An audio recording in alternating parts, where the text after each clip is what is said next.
चलिए 11th commerce exercise 2.2 सवाल number पहला। अब यहाँ बनानी है अपने को कोष्टक रचना यानी सारणी। अब सारणी दो प्रकार की होती है, एक सरल और एक कठिन। सरल के अंदर कुछ 2 या 3 लक्षण होते हैं और जो कठिन या बहुविध कहते हैं जिसमें बहुत से लक्षण दिए रहते हैं, उसमें 4 लक्षण भी हो सकते हैं, 8 भी हो सकते हैं, वो अलग प्रकार की होती है।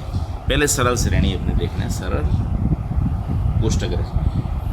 प्रश्न पहला, एक कॉमर्स कॉलेज में अध्ययन करने वाले 1400 विद्यार्थियों में से 855 लड़के थे। कुल विद्यार्थी, अब देखो हेडिंग अपने लिखने की, एक कॉमर्स कॉलेज में अध्ययन करने वाले विद्यार्थियों की लिंग एवं अध्ययन वर्ष का कोष्टक। कुल विद्यार्थी दिए हुए हैं अपने को कितने, 1400। कुल विद्यार्थी हैं कितने, 1400। तो कुल के कॉलम में ये अपना कुल का कॉलम यहाँ लिख दो अपने 1400।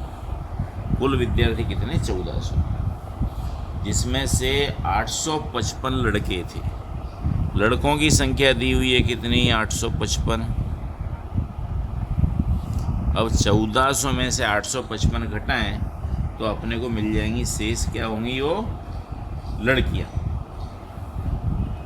शेष क्या होंगी, 855 लड़के थे, उसमें से 225 लड़के द्वितीय वर्ष में अध्ययन करते थे। 225 लड़के द्वितीय वर्ष में। पहले जो जानकारी उसे भर दो अपने, फिर सवाल को पुनः पढ़ने का, उसके बाद उसे हल करने का। फिर क्या दिया, द्वितीय वर्ष में लड़के और लड़कियों की संख्या समान थी, यानी लड़के 225 हैं तो लड़कियां भी कितनी होंगी, 225। इन दोनों का योग करेंगे तो यहाँ आएगा कितना, 450। ठीक है। अब चलिए आगे। प्रथम वर्ष में 550 विद्यार्थियों में, प्रथम वर्ष में विद्यार्थी कितने हैं, 550।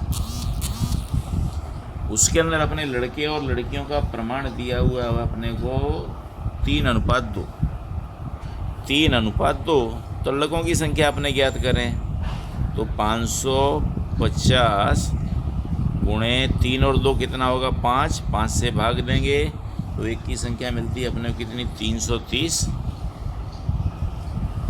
और लड़कियां 550 में से 330 घटा दो यानी कितनी, 220।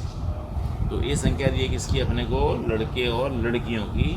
कौन से वर्ष के लिए, प्रथम वर्ष के लिए। तो प्रथम वर्ष में लड़के कितने मिले अपने को, 330। तो यहाँ लिखो अपने 330 और लड़कियाँ कितनी, 220। दोनों का योग कितना, 550। अब शेष संख्या अपने निकालनी है तो सामान्य सरलता से निकाल सकते हैं। 855 में से ये दोनों संख्याएं घटा दो आप तो अपने को ये उत्तर मिल जाएगा। तो क्या आएगा, 5 का 5, 3 और 2 5 और 3 और 2 5, 5 और 3 कितने, 8। उसी प्रकार यहाँ पर इसका पहली संख्या याद कर लो। 10 में से 5 घटाएंगे तो 5, 9 में से 5 घटाओ तो 4 और 13 में से 8 घटाओ तो कितने, 5, यानी 545। संख्या याद कर दो, 5 की 5 यानी 0, 2 2 4, 2 2 4 1 5। इसका टोटल कितना है यहाँ, 400। ये अपनी हो जाएगी कोष्टक रचना तैयार। ये अपनी सरल कोष्टक रचना का पहला सवाल। धन्यवाद।